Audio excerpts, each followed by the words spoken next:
Hi, everybody. My name is Robert. I'm a conductor. I conduct symphony orchestras, and I love to read stories. Have you ever had the experience where in your mind you had an incredible, a great, a stupendous, maybe even a magnificent idea, and when you tried to make it, it didn't turn out quite as you had hoped? Maybe you even got angry. Maybe you even gave up. I know that's happened to me. I think it happens to a lot of people. But the trick is, when that happens, is to take a second away and then come back to it. And maybe you'll think about that idea differently. And then you will be able to create your magnificent thing. That's exactly what this book is about today. This book is called The Most Magnificent Thing, and it is by Ashley Spires. The Most Magnificent Thing. This is a regular girl and her best friend in the whole wide world. They do all kinds of things together. They race, they eat, they explore, they relax. She makes things, he unmakes things. One day, the girl has a wonderful idea. She is going to make the most magnificent thing. There he is, her best friend in the whole wide world, a very cute French bulldog. She knows just how it will look. She knows just how it will work.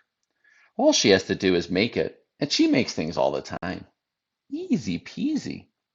First, she hires an assistant, an inspired choice. Next, they gather their supplies. They set up somewhere out of the way and get to work. I'm not sure how out of the way she is. Just saying. The girl tinkers and hammers and measures, while her assistant pounces and growls and chews. When she is finished, she steps back to admire her work. She walks around one side. Her assistant examines the other side. It doesn't look right. Her assistant picks it up and gives it a shake. It doesn't feel right either. They are shocked to discover that the thing isn't magnificent or good. It isn't even kind of sort of okay. It is all wrong. The girl tosses it aside and gives it another go. Yeah, I'm not sure what she's creating quite yet. She smooths and wrenches and fiddles. Her assistant circles and tugs and wags. When she is finished, she stands up and takes a long look at it.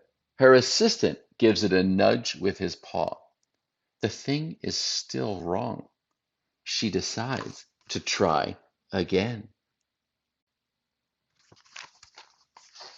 Good for her.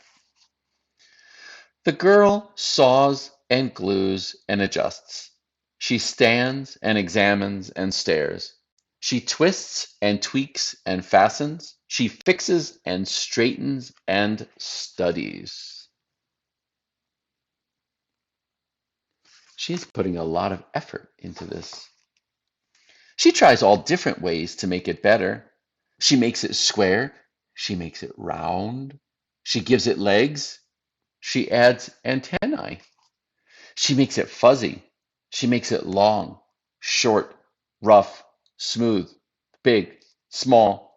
One even smells of stinky cheese.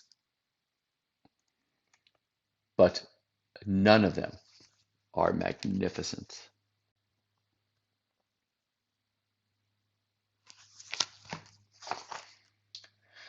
Her hard work attracts a few admirers, but they don't understand. They can't see the magnificent thing that she has in her mind. She gets mad. Yeah, I wouldn't want to cross her at this moment. The angrier she gets, the faster she works. She smashes pieces into shapes. She jams parts together. She pummels the little bits in. Her hands feel too big to work, and her brain is too full of all the not right things. If only the thing would just work.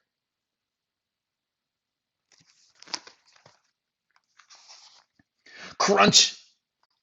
Uh-oh.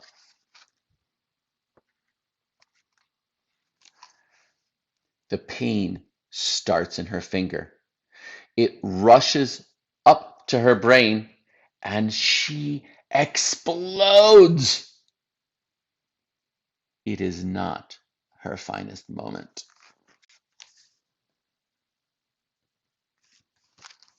She needs to simmer down, as my grandmother used to say. I'm no good at this. I quit. Her assistant suggests a walk. It's not much help at first, but before long, she starts to feel different. Bit by bit, the mad gets pushed out of her head. I'll say, nothing like a good sweet to push the mad out of someone's head. Works for me. As they stroll along, she comes across the first wrong thing she made. The bad feelings are about to start all over again. Then she notices something surprising.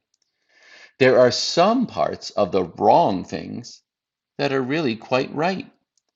The bolts on one, the shape of another, the wheel to seat ratio of the next. They're all sorts of parts that she likes.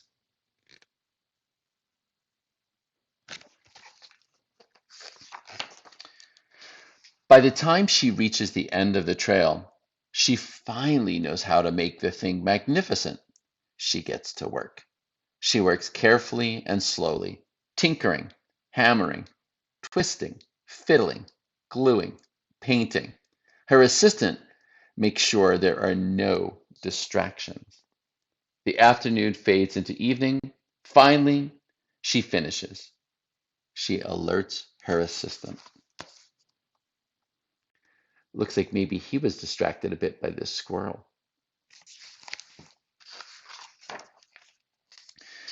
The pair take a good long look. It leans a little to the left, and it's a bit heavier than expected. The color could use a bit of work too, but it's just what she wanted. They climb aboard and take it for a spin. They are not disappointed. It really is the most magnificent thing. A scooter with a sidecar. How cool is that?